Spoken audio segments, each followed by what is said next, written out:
Hello and welcome to another video by Johnny. This video I'm trying to talk slower, but you can see that I'm recovering slowly from my sore throat. Okay, in this video I will basically speak English mostly, and I'll give you a sample of how I read a passage 3 of test number 1 of the Cambridge Practice Test number 13.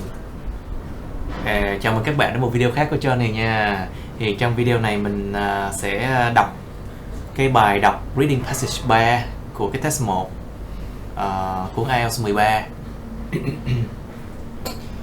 Okay. Artificial artists. Can computer really create works of art? The painting fool is one of a growing number of computer programs which, so their makers claim, possess creative talents. Classical music by an artificial composer has had audiences enraptured and even tricked them into believing a human was behind the score.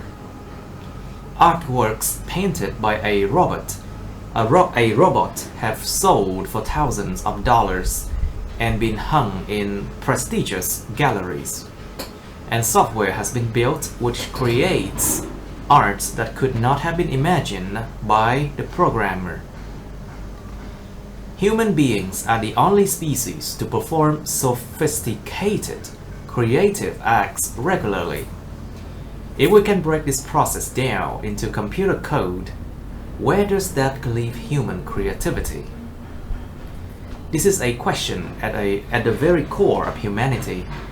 Say, Gerard Wiggins, a computational creativity researcher at Goldsmiths, University of London. It scares a lot of people. They are worried that it is taking something special away from what it means to be human. To some extent,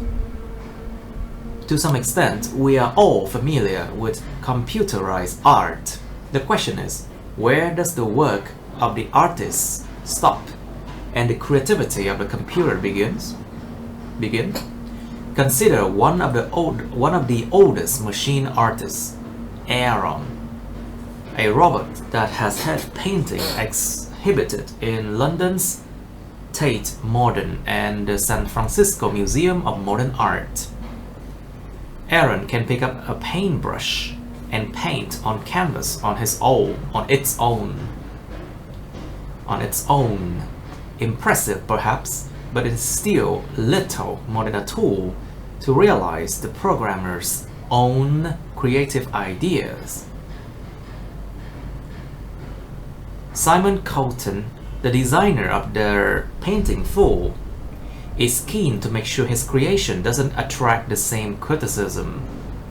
Unlike early artists such as Aaron, the painting fool only needs minimal direction and can come up with its own concept by going online for material. The software runs its own web searches and trawls through social media sites. It is now beginning to display a kind of imagination too, creating pictures from scratch. One of its original works is a series of fuzzy landscapes depicting trees and sky.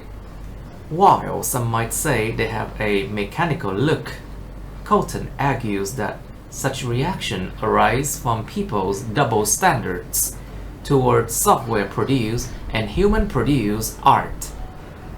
After all, he says, consider that the painting fool painted the landscapes without referring to a photo. If a child painted a new scene from its head, you would say it has a certain level of imagination, he points out. The same could be true of a machine. Software bugs can also lead to unexpected results. Some of the painting fool's paintings of a chair came out in black and white thanks to a technical glitch.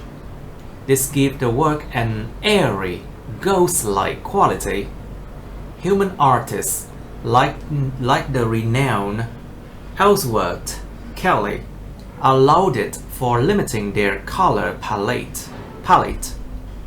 So why should computers be any different?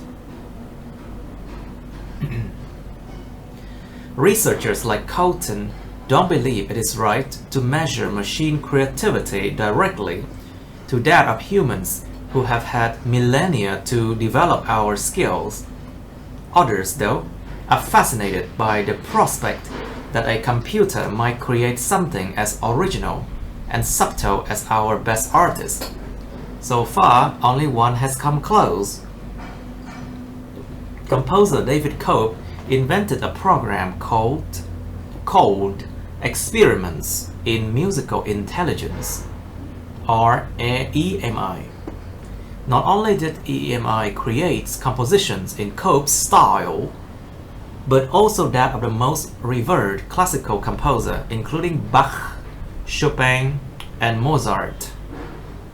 Audiences were moved to tears, and EMI even fooled classical music experts into thinking they were hearing genuine Bach.